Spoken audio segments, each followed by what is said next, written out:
Ya teman-teman yang mau ke Pemalang, ini terjadi bencana dari semua tiang listrik roboh ke jalan semuanya. Kita bisa melewati jalur tikus di sana ya, roboh tertimpa angin besar luar biasa.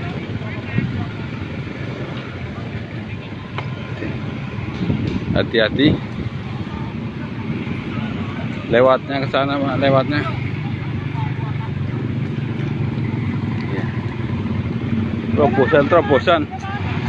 Terobosan mana terobosan, terobos lewat alas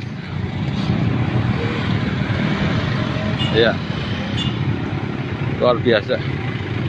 Hati-hati, pelan-pelan.